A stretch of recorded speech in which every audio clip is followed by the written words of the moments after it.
Assalamualaikum, it's Jenna G. Welcome back to my channel, welcome back to my kitchen. We in the kitchen cooking today. I've got some BAIGANEE on hand and some CHANNA. It is the month of Ramadan for us, so these are some items that we use to break fast with. I have a video up on it so you guys can check it out. I'll post the link down below. In today's video, I'm going to be showing you guys what we eat after we break our fast and after we pray during the month of Ramadan. Simple dish for you guys today. We are going to be making some curry chicken and potato, or curry chicken and aloo.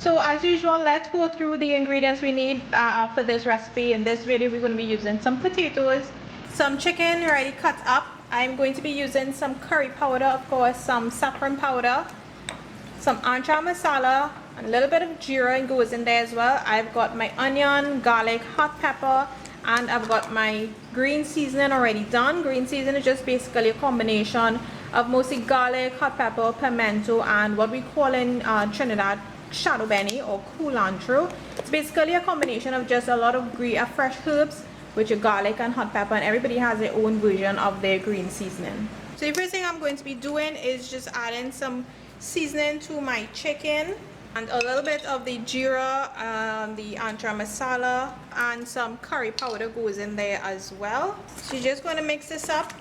Don't forget to add the salt though. So you can add a little bit and then taste it as you go along and adjust accordingly. So you can let this sit for some time, let it marinate, or you can cook it one time. If you have the extra time though, let it sit for a little while and let it marinate. So while this chicken is marinating, we're just going to organize everything else. Peel your potatoes and you're going to cube them up. Don't cut them up too small, but you want to cut them up all around the same size. Good, so our potatoes are cut up, chicken seasoning. Let's just start cooking. I'm just going to cut up some onion, pepper, and some garlic.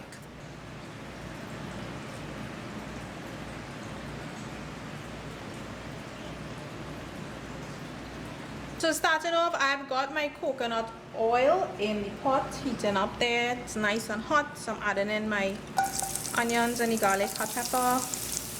Keep your heat on medium, low medium. Then in goes the curry powder, some jeera, so a little bit of the masala, and some of the saffron powder. Now the thing here, what you want to do is toast that curry powder, release some of that nice flavors from it. So you're going to keep your heat on more on the low side and just keep stirring it. Toast it up nice there for about 2 to 3 minutes or so. Keep stirring it, you don't want it to burn. Then you want to add just a little water.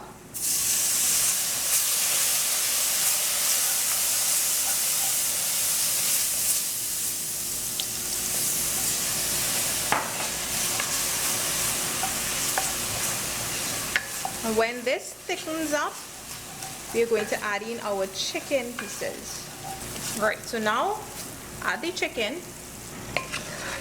coat everything up with that curry, and now at this point I'm going to increase the heat and let it cook. So that chicken, meat tends to spring its own water, so the chicken is going to spring some water, and you just want that water to dry down, and then we're going to add some more water to the pot. And then we're going to add our potato chunks and just let it cook. So the heat now is medium high, and we're going to let that cook for about 5-10 minutes. Alright, so when it's like, so you don't want it to start sticking, right? So at this point, most of that water that the chicken came from the chicken, it's already cooked down. So now we need to add more water to the pot.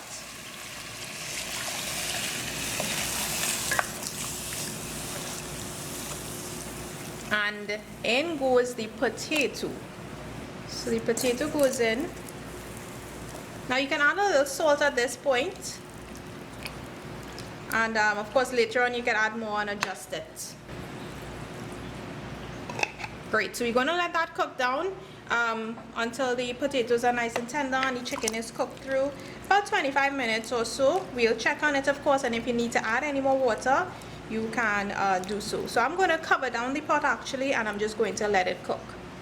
And in case you're wondering, my heat is on medium, but you want to check it in between.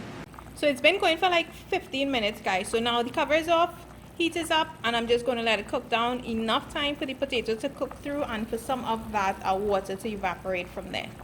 So it's coming along nicely, guys. So the potato, check it. You could just, you know, use a knife, cut through it, see if it's, yeah, it's perfect actually. And you can leave as much sauce as you want in it. Cook it down more if you want it a little thick. And at this point, taste it, see if you need to add any more salt.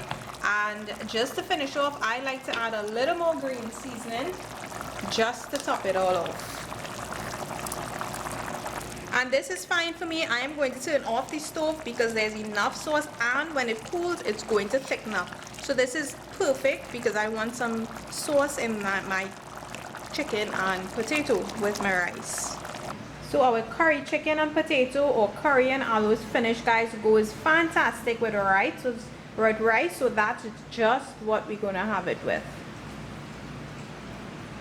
So guys, our rice, our curry chicken and aloo is finished. Perfect, nice, delicious sort of comfort, especially for me. To be honest with you though, I am actually not a huge fan of curry, believe it or not. I love dal and rice and just about anything. Dal and rice alone, I could probably eat that like every day. But not so much curry, I have to be in the mood for it. But this smells so good right about now. And it's so simple. Put some curry chicken, include the potatoes in it if you want. You can actually eliminate the potatoes and make the curry in the exact same way that I did, just using the chicken alone. So you can actually make some beef or goat as well. But this is just one of those easy dishes to make, you know, during this month when time to break fast. Easy to whip up. So this was a fairly straightforward dish. Any sort of pointers, the potato, be sure to probably cut it around the same size so all of them cook evenly, get a chance to cook evenly. The chicken, you can season it, let it marinate for some time before if you like to. If not, you can go right ahead and cook it right after seasoning. The curry powder, toast it up all nice. It just helps to release that extra nice curry flavors. You know, that's how we do it in Trinidad. So it's important to just make sure and toast it up nicely, and then go ahead cooking it. So it's a straightforward dish, nothing much different to give you guys an extra point. But if you do have any questions, of course, comment down below and let me know. So this, like I say, is to break fast with, and we've got our delicious BAIGANEE and the CHANNA. The links for that video will be down below, so you guys could check that out as well. So as always, thank you guys so much for watching. I really hope that you enjoyed this video. If you did, give it a big thumbs up. Don't forget to share with all your friends and your family. And of course, I will see you guys in the next video.